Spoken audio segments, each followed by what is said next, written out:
আসসালামু আলাইকুম রহমতুল্লাহ।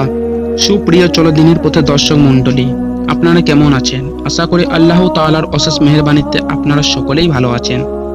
হাতের নখের মধ্যে সাদা দাগ বা সাদা ফুল থাকলে একজন মানুষ কতটা সৌভাগ্য হতে পারে, আজকের ভিডিওতে তা আমরা এই সম্পর্কে আলোচনা করব। আলহামদুলিল্লাহ প্রিয় ভাই, হাতের নখ দেখে একজন মানুষের মন, শরীর, স্বাস্থ্য ও ব্যক্তিত্ব সম্পর্কে জানা যায়। চিকিৎসকরাও রোগীর শরীরে রক্ত সঞ্চালন বুঝতে পারে নখের দিকে তাকিয়ে। প্রতিটি মানুষের নখের আকৃতি, রং ও আলাদা। তবে মেডিকেল অ্যাস্ট্রোলজির মাধ্যমে শরীর রক্ত সঞ্চালন সুবিধা থাকলে নখে সাদা স্পট দেখা যায়। এছাড়াও শরীরে জিঙ্ক ও ক্যালসিয়ামের অভাবেও নখে সাদা দাগ দেখা যায়। এ নিয়ে আমাদের সমাজে প্রচলিত কিছু কুসংস্কার রয়েছে। এর মধ্যে 1 নম্বর হচ্ছে ভাগ্যের পূর্বাভাস হিসাবে বৃদ্ধা আঙুলের নখে এ চিহ্ন থাকলে ভালোবাসার মানুষকে কাছে পাওয়া যায়। তর্জনীয় নখের সাদা দাগ থাকলে ব্যবসায় লাভ হওয়ার সম্ভাবনা তৈরি হয়। মধ্যম আঙ্গুলে সাদা দাগ থাকলে গুরুজনের সান্নিধ্য লাভ ও দ্রুতগমন হতে পারে। অনামিকা আঙ্গুলে সাদা দাগ থাকলে জীবনের সফলতার পূর্বাভাস দেখা দেয়।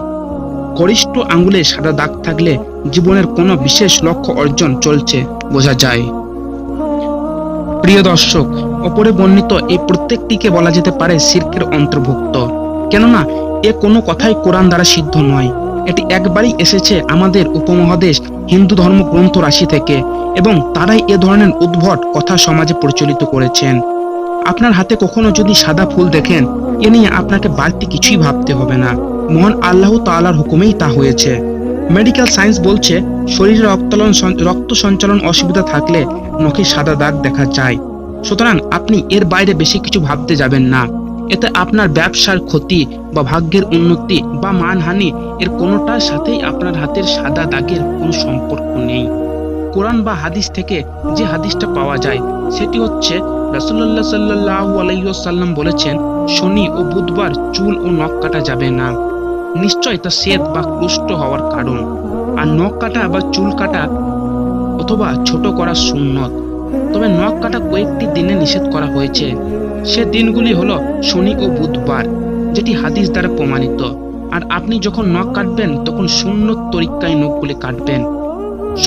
সুন্নত নিয়ম হলো ডান হাতের শাহাদাত আঙ্গুল থেকে কনিষ্ঠ আঙ্গুল পর্যন্ত, তারপর বাম হাতের কনিষ্ঠ আঙ্গুল থেকে শুরু করে বৃদ্ধা আঙ্গুল পর্যন্ত, সবশেষে ডান হাতের বৃদ্ধা আঙ্গুলের নখ কাটতে হবে। আর পায়ের নখ কাটার নিয়ম হলো ডান পায়ের কনিষ্ঠ আঙ্গুল থেকে শুরু করে বাম পায়ের কনিষ্ঠ আঙ্গুল পর্যন্ত।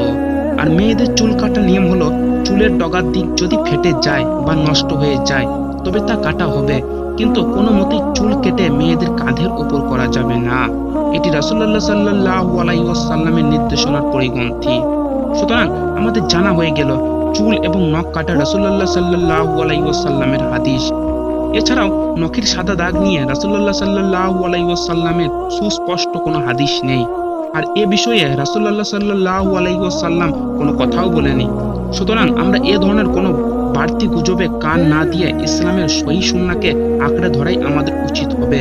আল্লাহ রাব্বুল আলামিন আমাদের যাবতীয় কুসংস্কার থেকে দূরে রাখুন। আমিন।